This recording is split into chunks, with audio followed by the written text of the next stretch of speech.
네, 커뮤니 거너스 안녕하세요. 전 세계 아스날 팬 여러분, 2025년 4월 13일 유튜브 채널 캐스널의 불사조 문의 시작합니다. 저는 진행을 맡은 불사조 램즈입니다.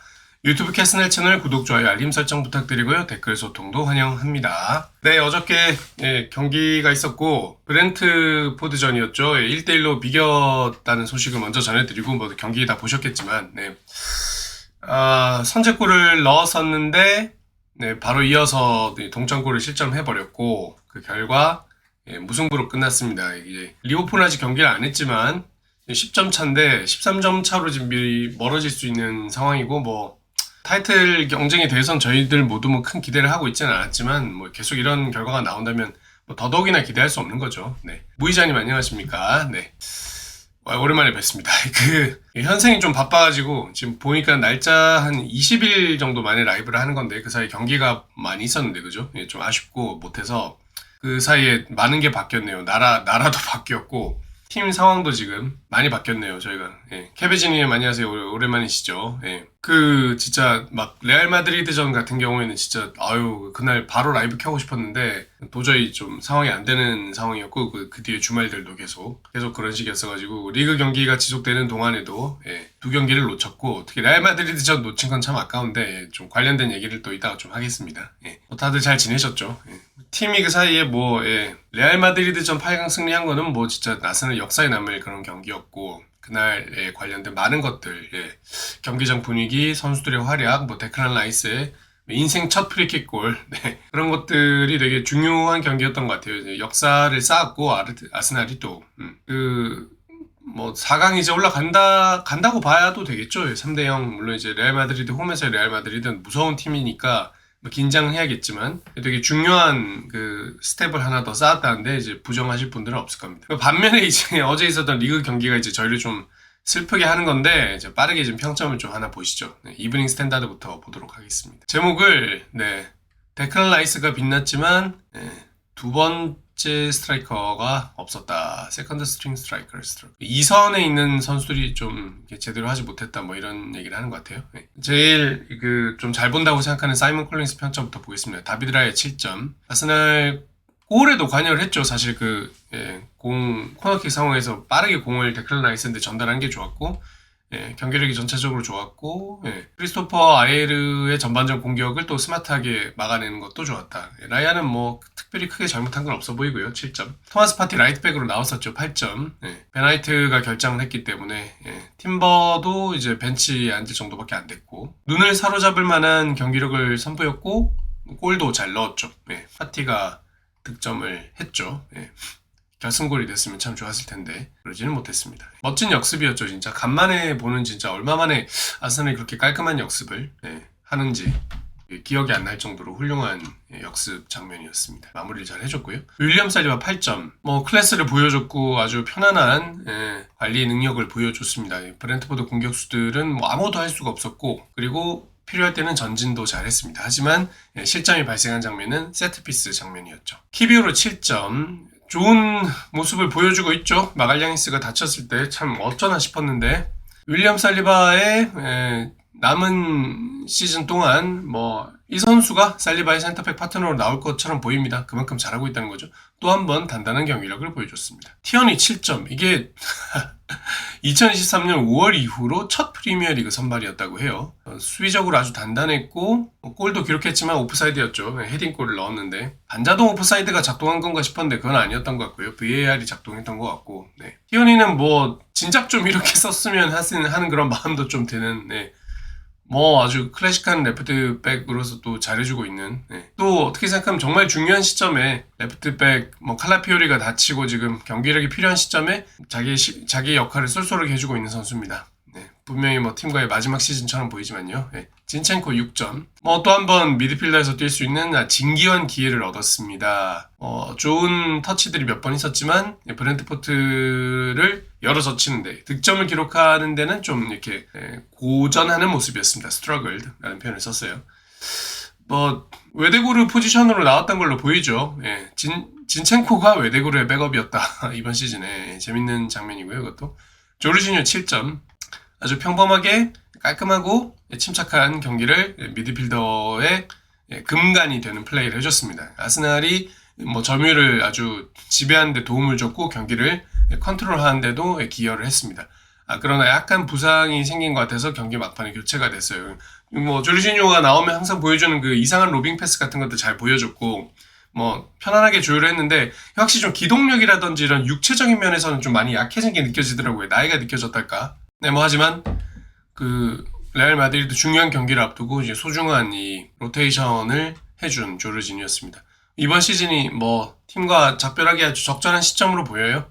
네, 본인도 이제 커리어를 좀 전환할 때가 온 것 같아요. 데크란 라이스를 최고 선수로 뽑았어요. 네, 크리에이티드 파티의 골을 뭐 아주 뛰어난 폐가 터질 듯한 런, 그 역습 과정에서 정말 최선을 다해서 뛰어가는 장면을 얘기하는 거죠. 그리고 베이지컬리 소위 뭐 캐리 더 볼, 랜드 피치, 뭐 거의 피치 전체를 가로지르면서 공을 전개했다. 그리고 자기의 최고 모습으로 돌아온 것 같다라는 얘기를 했습니다. 부정하실 분 없을 것 같고 대단한 경기력이었죠. 육체적으로 보나 감정적으로 보나 선수가 정신적, 신체적으로 다 좀 이렇게 최상의 수준에 도달한 것 같아요. 이게 그 리그에서 가장 중요한 순간, 우리 시즌에서 최고의 그 경기를 펼쳐야 되는 레알 마드리드 전을 앞두고 데크란 라이스가 완벽한 폼으로 완성됐다는 거는 그야말로 행운인 것 같고 1억 파운드를 왜 써야 되는지를 뭐 계속해서 보여주고 있죠.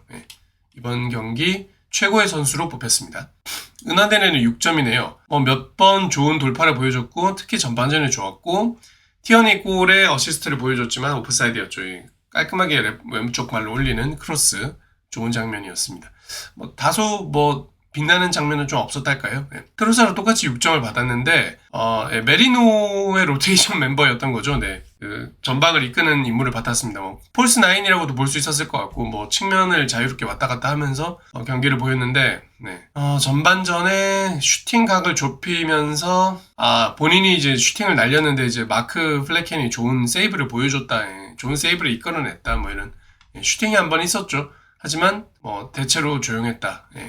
동의할 수 있는 평가인 것 같고요. 조금 더 보여줬어야 됐죠. 트로사르가. 그러지 못했고 마르티넬리 6점. 다소 놀라운 선발이었다고 합니다. 왜냐하면 이제 마드리드에 가서 90분 전체를 풀로 뛰었던 선수이기 때문에, 그러니까 좀 스털링이 나와줬어야 되는 거 아니냐 이런 얘기를 하는 것 같아요. 근데 스털링 전혀 투입되지 않았죠. 그래서 계속해서 이제 다팅런 이렇게 열심히 뛰는 장면을 보여줬지만 조금 더 잘했어야 됐다. 이것도 맞는 말이죠. 뚫어내지 못했죠, 결국. 근데 최선을 다해서 뛰는 거는 느껴졌습니다. 마르티넬리는 언제나 그렇죠. 그리고 되게 안 좋았던 시즌 초반에 비하면 비교적 좋은 모습이었는데, 어쨌든 뭔가 이제 최종 결과물을 만들어내려고 애쓰는 게 보였는데, 그게 어쨌든 결과물로 이어지지 않아서 참 안타까웠고, 조금 더 샤프해야 돼요. 조금 더 날카로워야 되고, 부족했습니다. 그리고 굉장히 강한 파울을 많이 당했는데, 카드를 너무 아끼는 모습이었어요. 거기 그 장면을 다 보셨겠지만, 노르가레드? 그 선수의 양발 태클, 그거는 좀, 레드카드가 나왔어도 되는 것 같은데, 옐로카드 나오더라고요. 그거 가지고 지금 해외 언론에서 투표도 막 하고 있습니다. 그걸 옐로였냐, 레드였냐, 이런 걸로. 네. 아스날 팬분들이라면 대체로 아마 레드에 투표하지 않으셨을까 싶은. 62분에 득점하고 나서 대거 교체가 있었고요. 웨데고르, 스켈리, 부카요 사카를 한 번에 투입을 했죠. 62분, 63분. 다 6점 정도였고, 그럴 법한, 특히 웨데고르 같은 경우에는 몸을 좀 아끼는 느낌도 있었고, 스켈리 같은 경우에는 계속 전진할 때 좋은 모습 보여줬죠. 몸으로 이겨내는 모습은 참 10대 선수인가 싶을 정도의 그런 모습인데, 계속 좋았고, 부카요 사카는, 아쉬웠죠, 좀. 특히 마지막에 진짜 부카요 사카 존이 딱 왔는데, 그 사카 존에서 슛을 한 게, 유효 슈팅도 안 나와버려서, 직접 안으로 파고든 장면들도 몇 번 있었는데 이상하게 결정을 못 짓더라고요. 아쉬웠고 팀버는 그냥 몸 풀려고 나왔던 것 같습니다. 지금 부상을 살짝 당했다고 했기 때문에 몸 상태 체크하려고 내보낸 것 같고 그 상태에서는 그렇게 대단한 경기를 기대할 수는 없었죠. 미켈 메리노도 나왔다가 들어가는 수준이었고요. 지금 명백하게 그 9번 자리에 주전으로 여겨지고 있는 메리노입니다. 이 선수들 전부 다 컨디션 체크 차원과 레알 마드리드 전 앞두고 이제 몸을 푸는 정도의 투입이었던 거고, 레알 마드리드 전 앞두고 로테이션을 했다는 의미에서 보면은 완벽하게 목적을 달성하긴 했죠. 그러면서 결과도 갖고 왔으면 좋았을 텐데, 지금 그러지는 못했다. 이렇게 볼 수 있겠습니다. 평점들은 대체로 다 동의가 되실 거라 생각하고요. 조금 이제 특수하게 다른 평점이 있는지 풋볼 런던 거 한번 보겠습니다. 톰 칸톤이네요, 오늘도. 저는 카야 카이낙이 좀 더 잘 본다고 생각하는데, 뭐 칸톤도 이제 오래 해서 뭐 대체로 비슷한 얘기들이 벌써 나오기 시작하는 것 같아요. 아이고 컴퓨터가 메모리가 부족해가지고. 제목이 역시 데크란 라이스가 딜라이트, 즐거웠다. 다시 한번 보기 좋았다는 거죠. 레알 마드리드 전 뭐 최고였으니까. 사카는 벤치에서 쉬었다. 그 뒤에 나왔지만요. 라야 7점, 파티 8점 비슷하죠. 살리바 8점, 키비루 7점까지 거의 똑같죠. 티어니 7점 이것도 그렇고. 뭐 조르지뉴 7점 줬는데 뭐 앞에서는 6점 줬던가요? 갈비뼈 부상, 약간 이렇게 가슴을 움켜쥐고 쓰러졌는데 뼈가 부러지진 않았으면 좋겠어요. 라이스 역시 8점 똑같죠. 진첸코 6점 여기까지도. 나네리 6점, 트로사리 6점, 마르티니한테 7점을 줬는데 아마 그래도 좀 이렇게 좋은 찬스를 만들어내고 슛을 날리고 계속해서 그 위협적인 장면을 마지막까지 지치지 않고 뛰어다니면서 수비 가담까지 하면서 보여줬다는 점을 조금 더 높게 평가를 한 것 같고요. 7점 줬어요. 미켈 아르테타의 브렌트포드전 인터뷰인데요. 기분이 좋지는 않았겠죠. 네, 양어머님 브라입니다. 미켈 아르테타의 경기 인터뷰 내용 살짝 보겠습니다. 우리가 집중력이 부족해서 득점을 못한 거 아닙니까? 그렇죠. 뭐 동점골 이후에 우리는 거의 10명밖에 못 뛰었습니다. 하지만 10명이서도 뭐 계속해서 더 득점을 하기 위해서 최선을 다했습니다. 하지만 더 잘했어야 됩니다.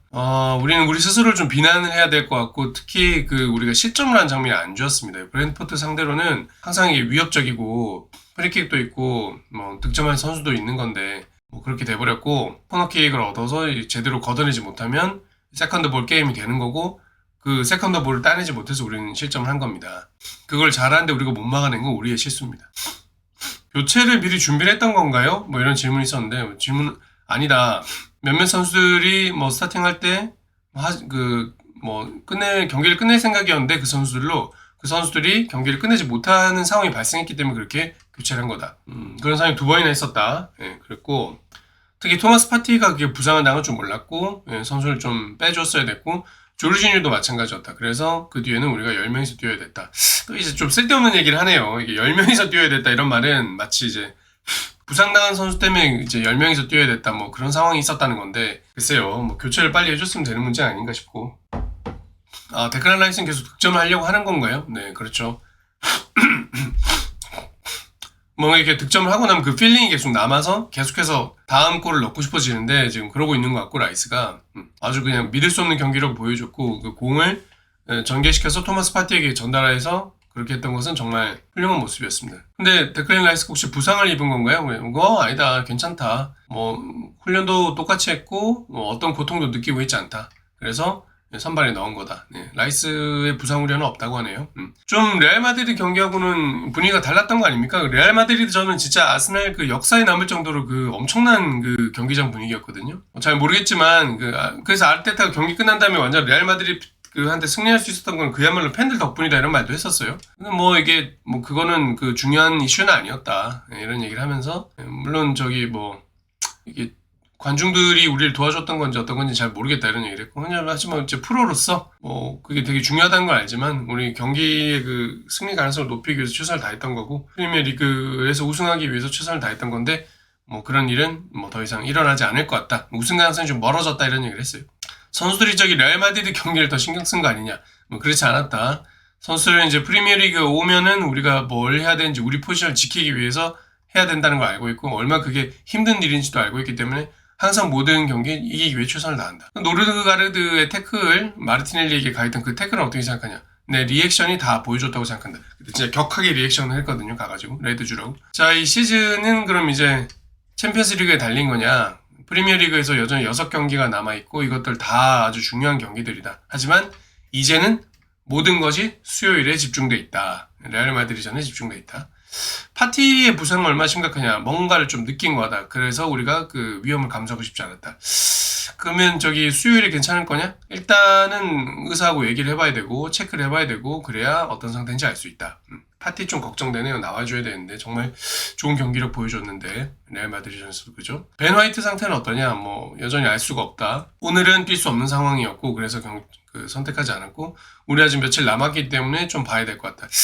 화이트가 나와줘야 될 텐데 그죠? 팀버나 화이트 둘 중에 하나는 나와줘야 됩니다. 지금 상태로는 팀버의 선발 가능성이 더 높아 보여요. 조르지뉴가 갈비뼈 부상 입은 것 같은데 그런 것 같다. 지금 정확하게는 모르겠고 숨 쉬는 걸 힘들어할 정도였다. 더 뛸 수 없었다. 예. 좀 약간 부상이 확실히 있었나 봐요. 그 뼈에. 숨을 쉬기 힘들 정도였으면 완전 누워가지고 가슴을 만지면서 저는 그래서 혹시 심장에 무슨 문제가 생긴 건가 하고 되게 놀랐었거든요. 심장은 아니고 갈비뼈였다.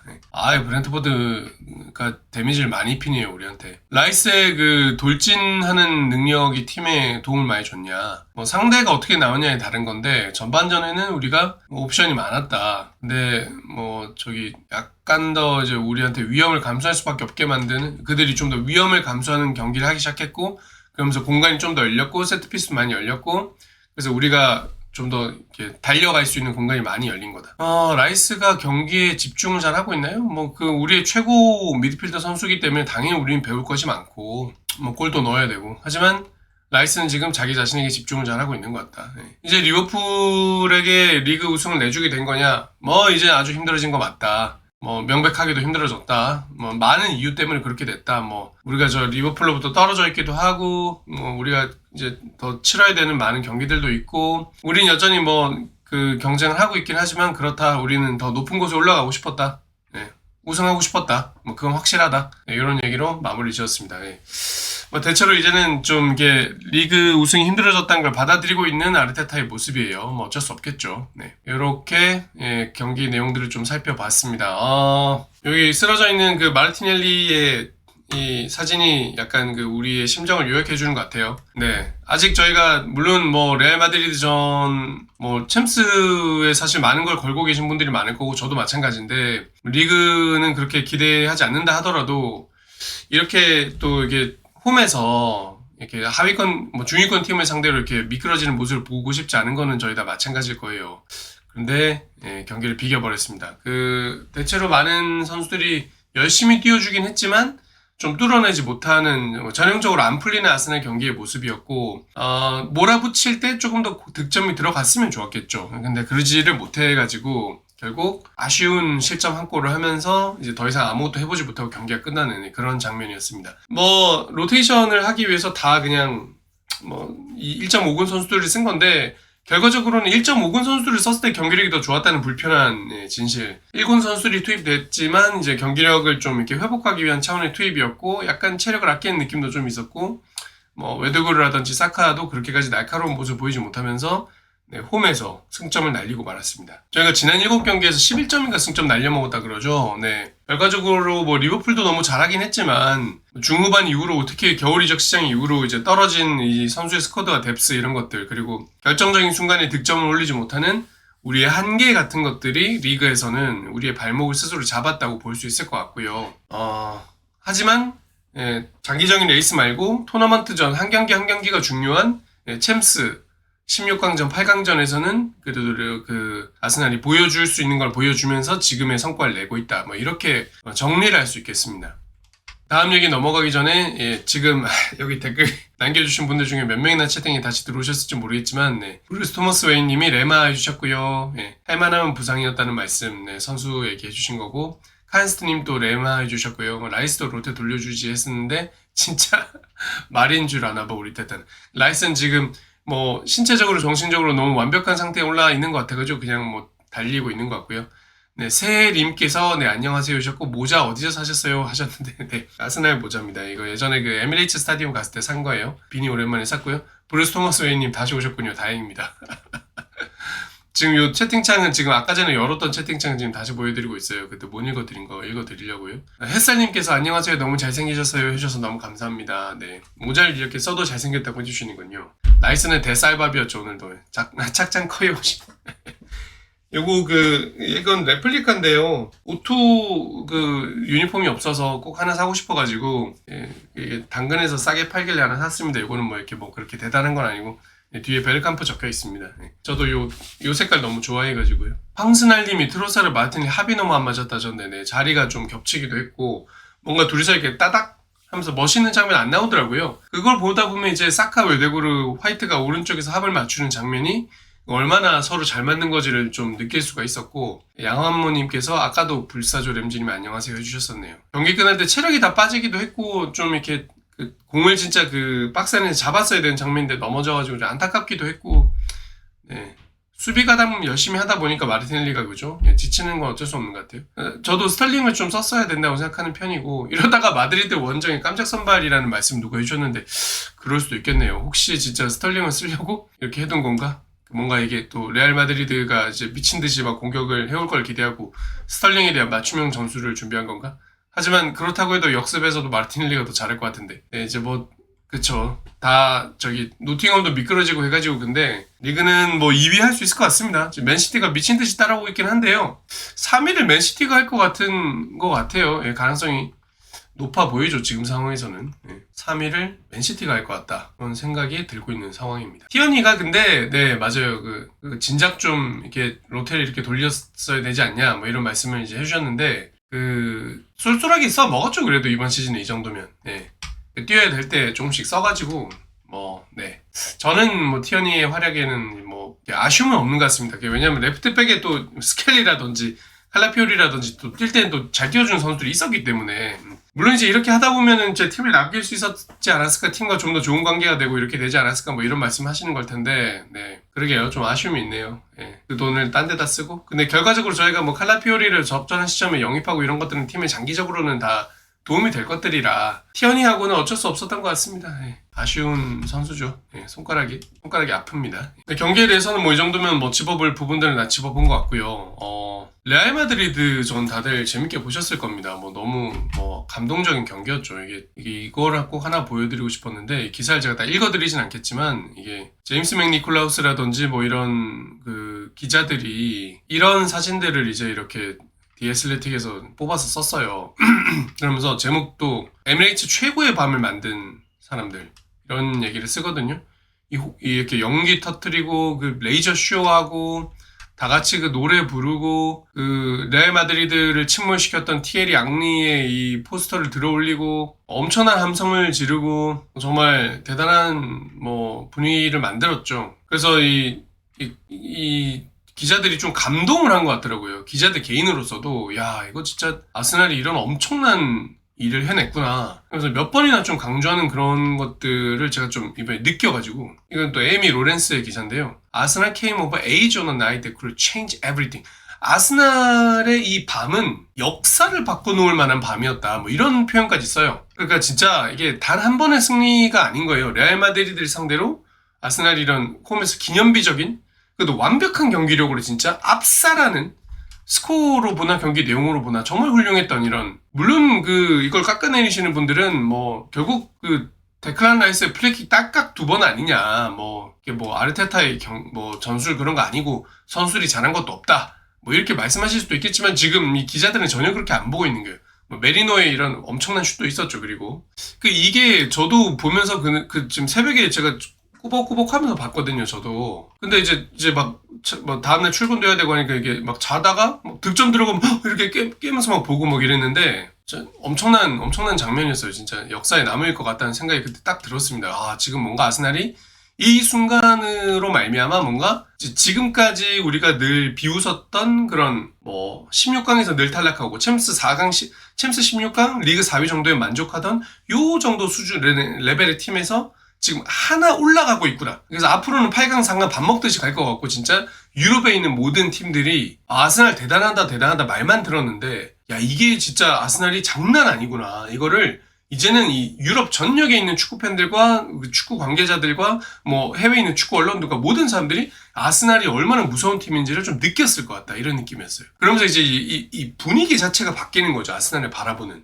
시선이 달라지고 이제 이러면 이제 발롱도르 투표 같은 걸 한다든지 뭐 최고의 선수를 뽑을 때 뭐 이럴 때도 사람들이 생각이 벌써 아스날 선수들 정말 잘하는데 이 생각을 하면서 이제 아는 선수들을 보게 되고 당연히 이제 뭐 스카우터라든지 뭐 그 선수들을 평가하는 여러 시상식 이런 데서도 아스날 선수들을 바라보는 시선 자체가 달라지게 되고 고평가하게 되고 그러면서 이제 그 팀을 좀 더 두려움과 경외의 대상으로 바라보게 되는 거죠. 그러면서 점점점 그런 분위기와 이 사람들의 달라진 이런 이 시선 같은 것들이 우리 선수로 하여금 진짜 무시무시한 존재라는 자부심과 용기를 갖게 만들고 그래서 어떤 경기장에 갈 때마다 우리가 당연히 이길 거라는 멘탈리티, 위닝 멘탈리티, 이제 우승팀에 올리는 멘탈리티 이런 것이 이제 구축되어가는 과정이라는 생각이 들었어요. 그 중에 정말 중요한 돌 하나를 낳았다. 이 돌 하나는 진짜 무너지지 않고 이 아스날을 정말 몇 단계 위로 올려주는 그런 중요한 돌이었다. 시금석 같은 그런 경기였다. 이런 생각이 들었습니다. 네, 양화모님께서 쿠르투아 아니면 6골, 5골 넣었을 거라고. 네. 쿠르투아가 그렇게 선방을 했는데도 그죠? 3골이 들어갔다는 점. 어떻게 보면 좀 약간 쿠르투아 미친 날이었는데도 다 뚫어냈고 스네이더가 형편없는 인터뷰를 했죠. 그죠? 이렇게 무승부는 재미없다 이런 얘기 했던 거예요, 스나이더가. 그리고 프리킥, 나도 그 정도 프리킥은 찬다 이런 거였죠. 그 각도에서 차면 다 꺾인다 이런. 데클란 라이스의 첫 번째 프리킥은 진짜 아름다운 프리킥이었고, 근데 쿠르투아가 그 얘기 하긴 하더라고요. 첫 번째 프리킥은 이제 위치 좀 잘못 잡았고, 두 번째 프리킥이 진짜 잘 찬 프리킥이었다. 이게 쿠르투아는 그런 말 했는데, 스나이더는 그 잘 찬 프리킥도 그냥 다 그렇게 차는 거라고, 이렇게 차면 다 꺾이는 스로우를 하는 거라고 그런 인터뷰를 해서 이제 긁혔구나 이렇게 생각 들었어요. 이렇게 프리킥의 대명사와도 같은 선수가 이렇게 질투심에 긁힌 모습을 보여주는 것 자체가 이번 레알 마드리드 상대로 펼친 아스날의 경기력이 얼마나 그들을 두렵게 만드는지, 그들의 권위가 무너지는 듯한. 레알 마드리드도 정말 최근에 너무 잘하고 있잖아요. 챔스 결승 밥 먹듯이 가는 팀인데 이번에 갈 거라고 기대했을 거 아니에요. 근데 그 자존심을 무너뜨려버리는. 이제는 홈에서 혹시 나쁜 경기가 나온다면 이거 어떻게 하나. 이런 무시무시한 생각을 할 거예요. 네, 브루스 토마스 웨이님께서 3대0도 대단한데 부상병동 수비로 레알 상대로 골을 안 먹었다는 거 엄청나다. 라야도 너무 안정적으로 수비해줬고요. 모든 아스날의 포백 수비진들이 있어야 될 곳에 있었고 해야 될 일을 해주면서 다 막아냈죠. 두 번째가 미쳤다는 얘기 해주셨고, 이게 쿠르투아의 평가하고 똑같은 거고요, 토마스 웨이님. 양화무님께서 첫 번째는 칼로스, 두 번째 베컴 하셨는데 이게 바뀐 거 아닌가요? 첫 번째가 이렇게 베컴처럼 감아 넣었고, 두 번째가 칼로스 이렇게 구석에 쳐넣는. 근데 이게 바꿔서 생각하신 걸 수도 있고, 네, 하여튼 진짜 가슴이 뻥 뚫리는 프리킥 골이었습니다. 근데 그게 데크란 라이스의 인생 첫 프리킥 득점이었다는 거. 예, 프로 커리어에서는 없었다는 거. 진짜 이게 사이컴이란 말이 절로 나오는 장면이었고요. 이게 이래서 1억 파운드 쓰는구나, 진짜. 최고의 선수는 최고의 경기에서 보여줘야 될 때 자기가 해야 된다는 생각을 엄청나게 가지고 있고, 그 장면에서 이제 스텝업을 해낸다는 거. 그게 정말 느껴지는 장면이었습니다. 이래서 이 최고의 선수를 이제 비싼 돈을 주고 사는구나. 누가 그런 미친 장면이 나올지 모르지만 이런 미친 선수가 이 시점에 나와준다는 거, 이게 지금 아스날이 되는 팀이라는 걸 보여주는 것 같았고, 그런가 하면 또 미켈 메리노의 그 득점은 또 어땠나요? 완전 반페르시가 연상된다는 분들도 있지 않았나요? 이제는 제가 겨울 이적 시장에 대해서 여러 가지 다른 생각 가지신 분들에 대해서 조금 요 부분에 대해서는 제가 약간 한번 이 말씀을 드려볼 수 없을 것 같더라고요.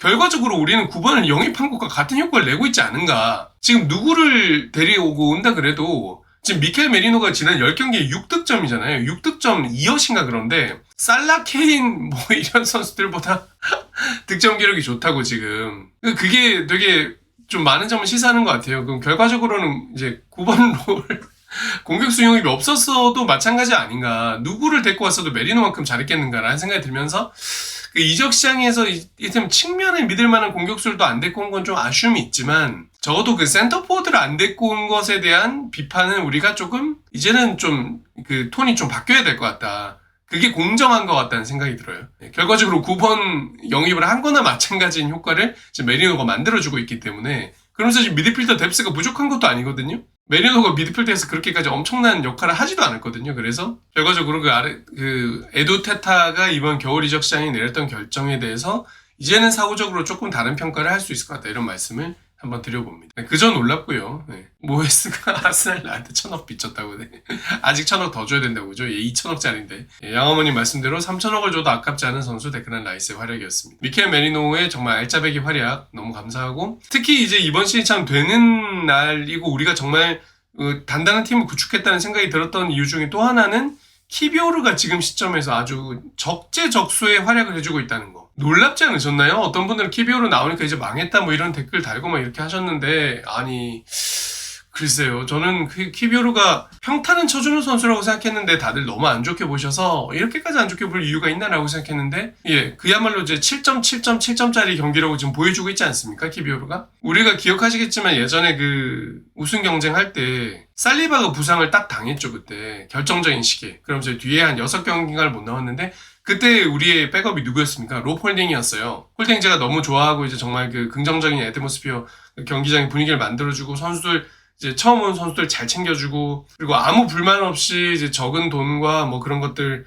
감수하면서 아스날이 있어주는, 그야말로 아스날이 이 베이스를 만들어주는 선수라는 점에서 너무 감사하고 고마웠지만, 롭홀딩은 이제 문제가 있었죠. 예, 그래서 이제 손흥민을 상대로 그 호러쇼를 보여주면서 퇴장을 당하면서 아스날이 그때 우승 가능성을 날려버린 선수가 됐던 건데, 지금 아스날은 우리가 리그 베스트급 거의 월크를 두드릴 수 있는 선수인 마갈량이스가 없어지더라도 키비오르라는 센터백 선수가 이거를 보완해줄 수 있는 팀 뎁스가 만들어졌고, 칼라피오리가 부상에서 회복하면 또 그 선수가 센터백 백업을 해줄 수 있고, 위린 팀버 같은 선수, 벤 화이트 같은 선수들이 또 센터백 백업을 봐줄 수 있다는 점에서 상당히 훌륭하다.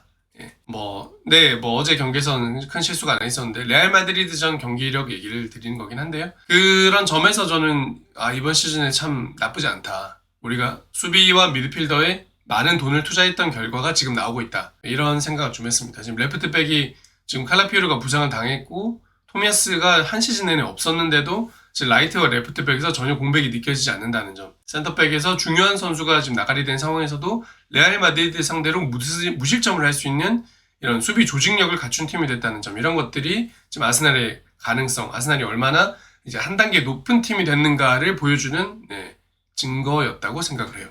레알 마드리드전 관련해서는 다 말씀을 드린 것 같고, 이제 어디까지나 전반전이 끝났을 뿐이다 라는 그 선수와 감독의 말에 완벽하게 동의를 하고요. 이제는 넘어가가지고 후반전을 잘 치러야 되고, 산티아고 베르나베우의 레알 마드리드는 언제나 기적을 만들어낸 팀이었기 때문에 우리로서도 그 기적을 차단할 수 있는 최고의 경기력을 여전히 보여줘야 되는 상황입니다. 그리고 지금 그런 게 그 짤이 유행하더라고요. 지금 외국에서는 그 아르테타가 이제 흑마법사 옷을 입고 다크 매직을 쓰는, 흑마법을 쓰는 그런 그 짤이 도는데, 그 몇 번 제가 설명을 드렸는데, 아스날이 지금 흑마법을 쓰는 팀, 다크 아트를 쓰는 팀으로 유명해요, 지금. 특히 영국 언론에서 이제 경기 시간을 지연시킨다든지, 화이트가 이제 골키퍼의 손을 이렇게 잡아당기면서 골키퍼의 신경을 분산시킨다든지, 이런 식으로 그 반칙까지는 아니지만 반칙에 거의 유사한 약간 짜증나는 그 기술들을 많이 쓰는 팀, 이런 식으로 이제 약간 그 레이블이 돼 있는데, 좀 약간 좀 프레이밍이 잡혀 있는 중인데, 실제로 아스날 선수들이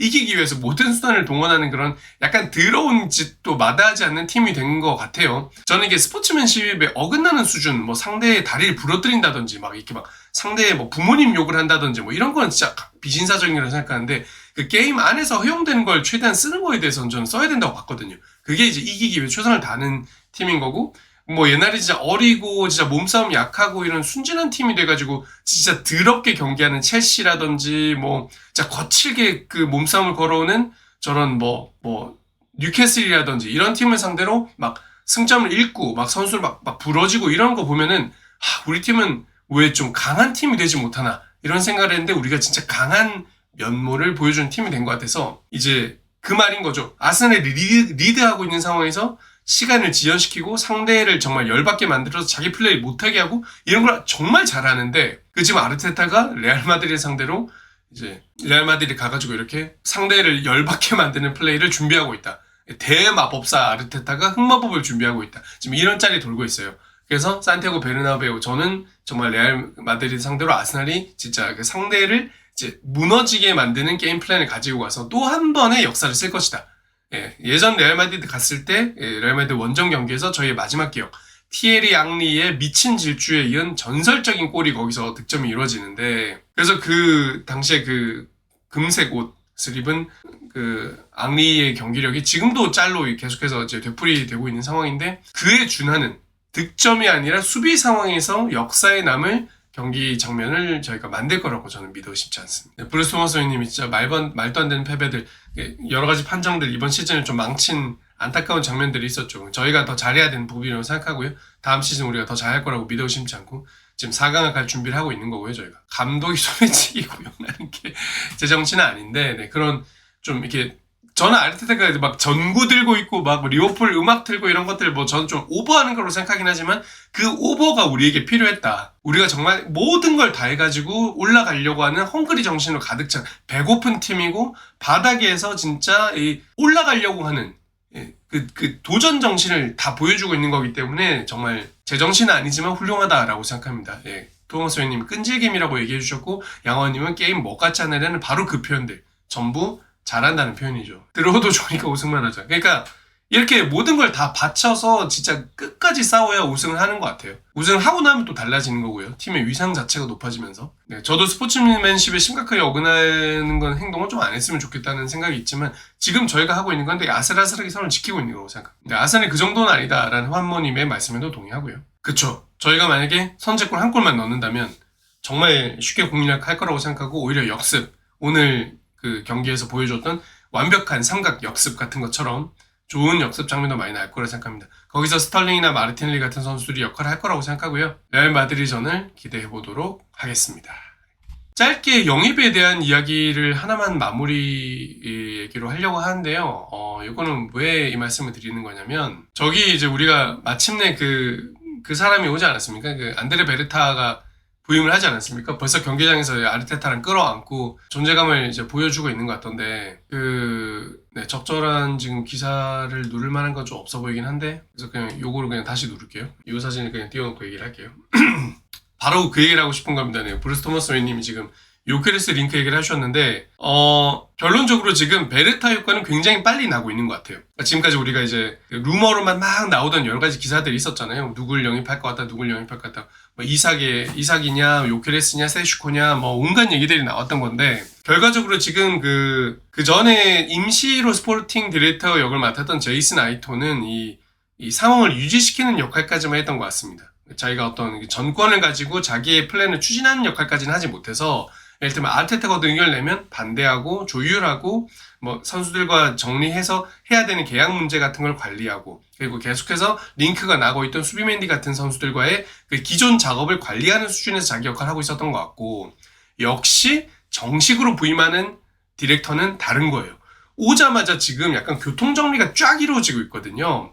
일단 뭐 유력한 기자들이 전부 다 수비맨디, 조안 가르시아, 늘 얘기 나오던 니코 윌리엄스, 아스날이 명백하게 집중하기로 했다. 이런 기사들 컨펌 따따딱 내고 있고요. 그 다음에 우리가 너무너무 중요하게 생각하는 이 공격수. 도대체 어떻게 되는 거냐? 누구를 데리고 오는 거냐? 설왕설래. 이삭에게 끝까지 집착하다가 이적 시장 플랜 망치는 거 아니냐? 이런 얘기들을 해왔던 그 쑥대밭이 돼 있던 그 루머들이 쫙 정리가 되면서 일단 우리는 기본적으로 넘버원 옵션 요케레스로 간다.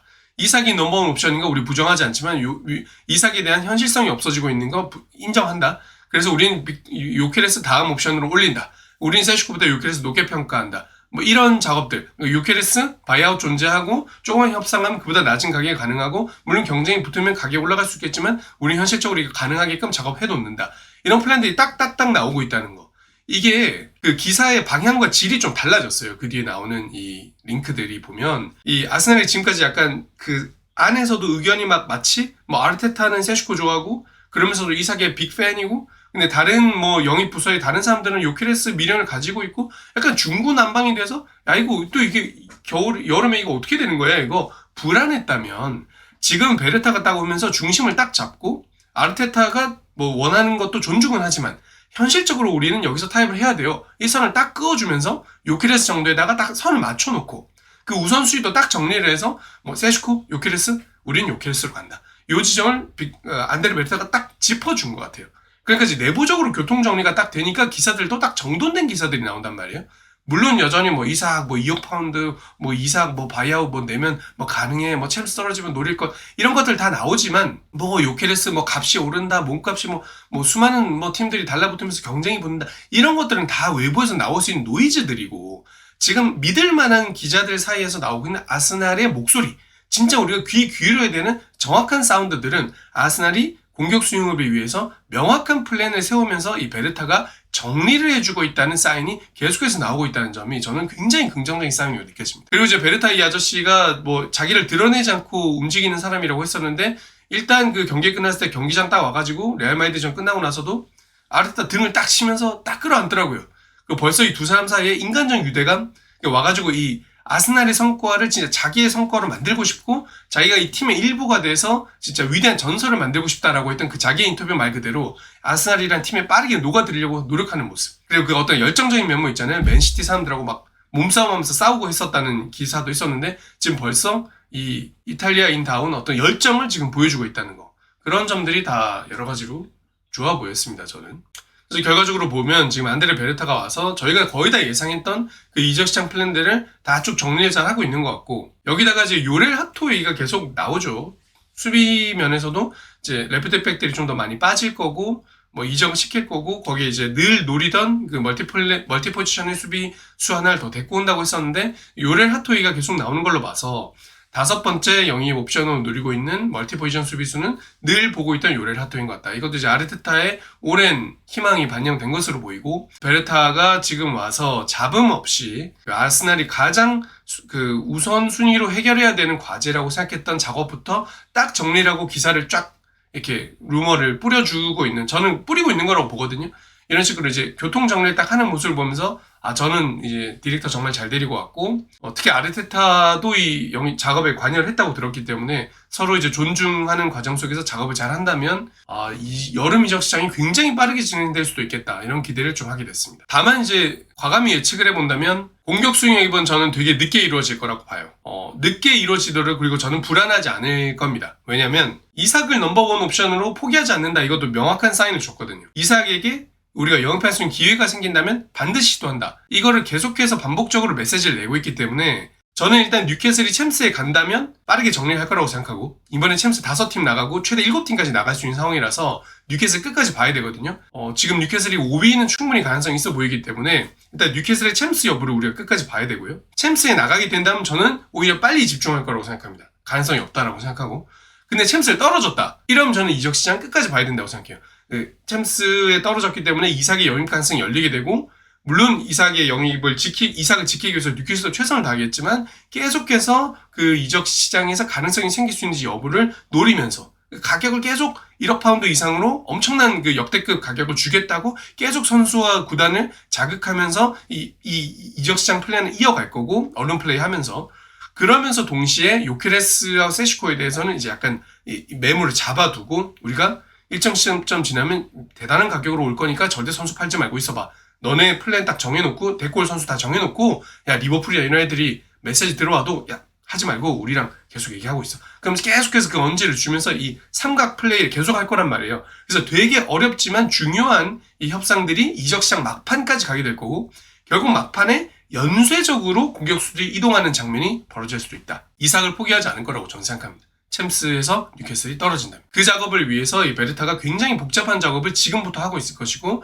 그 결과 우리가 잘 되면 이삭, 안 돼도 요케레스를 데리고 올 거라고 생각하기 때문에 저는 이적 시장 소식이 늦어지더라도 안심하고 우리 베르타가 멋진 작업을 해줄 거라고 생각하고 9월 1일 데드라인까지 안심하고 기다릴 거라고 생각해요. 다만 안심하지만 흥미롭게 도대체 어떤 일이 벌어질까 재밌게 볼 수 있을 것 같고요. 수비맨디, 조안 가르시아 여기는 틈 걱정은 저는 안 하고 있고, 요렐 하토 이제 이적료가 좀 있어야 이 선수를 또 사올 텐데, 그러려면 이제 셀링이 잘 돼야 되는데 베르타가 과연 이 셀링 작업을 어떻게 할 것인지 좀 두근두근하면서 지켜보겠습니다. 조르지뉴 파티 우리가 돈 받고 팔 수가 없기 때문에 여기서 세이브되는 죽음만 아껴야 되고, 혹시 지금 우리가 이제 팔아야 된다고 지금 생각하고 있는 여러 선수들 적절하게 혹시 좀 가격을 그래도 좀 받아내면서 판다면 좋은 이적 플랜을 만들 수 있겠죠. 뜻밖의 매각이 좀 있을 것 같다는 생각도 좀 들어요. 저희가 조금 예상하지 못했던 이 선수를 딱 팔면서 이 많은 선수를 영입하기 위한 이적 자금을 좀 충당할 것 같다는 생각도 좀 했고, 스베르 류판 같은 선수는 지금 베르타가 온 뒤에는 언급이 좀 안 되고 있거든요.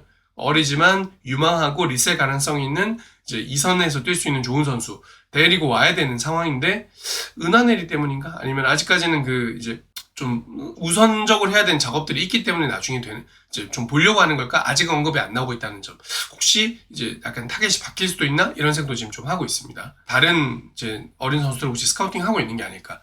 이런 생각도 좀 들었습니다. 니코 윌리엄스를 좀 마지막으로 봐야 될 것 같은데, 이 선수가 요구하는 주급 규모가 어쨌든 그 팀 내 최고급을 자꾸 원한다, 이런 루머는 나오고 있잖아요. 그래서 협상이 자꾸 더뎌지고 있고 결렬되고 있다. 그 정도 주고 데리고 올 것 같진 않고, 저는 조절을 분명히 할 거라고 생각하는데, 어쨌든 이 선수를 아르테타가 강하게 원하는 거 맞고, 이 선수가 팀에서 어떤 점에서 기여할지 뭐 너무 명백하게 보이는 상황이기 때문에 넘버원 옵션으로 고려할 것 같은데, 트로사르 마르티넬리 둘 다 지금 아스날의 붙박이 선발이 될 수 있는 능력 이번 시즌 못 보여주고 있단 말이에요.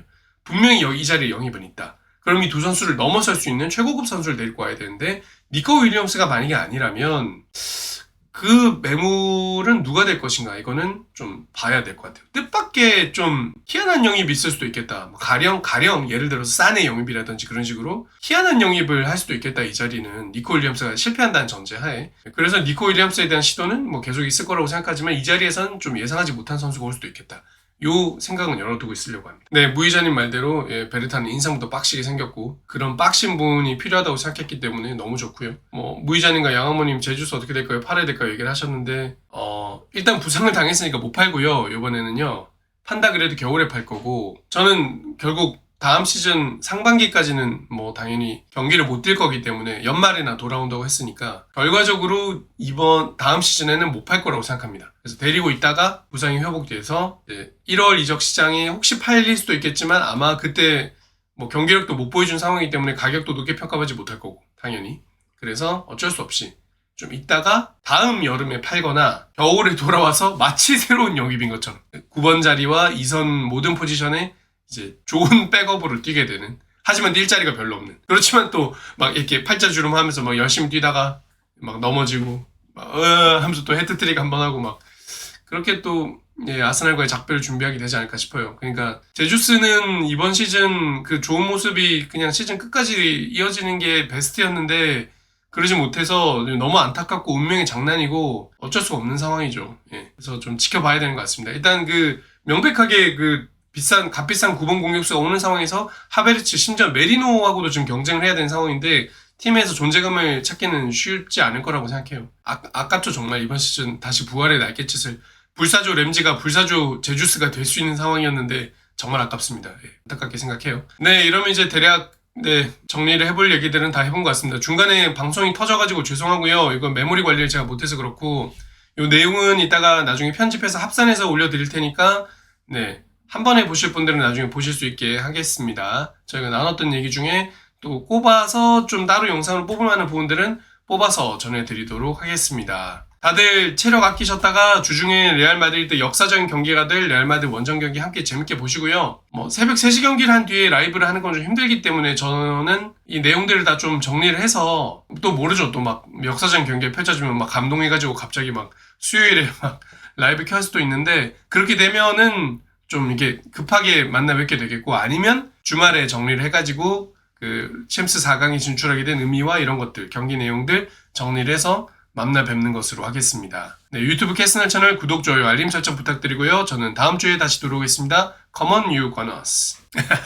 토마스 웨이님 불사조 제우스. 한모님, 무이자님 다들 감사합니다. 수고하셨고요. 고생하셨습니다. 남은 주말 또 즐겁게 보내시고요. 정말 우리가 기대할 만한 챔스 8강 경기, 4강에 진출하는 장면을 함께 보기 위해서 체력을 아껴 놓으시죠. 수요일에 정말 좋은 시간 되시길 바라겠습니다. 렘바 하겠습니다. 수고하셨습니다.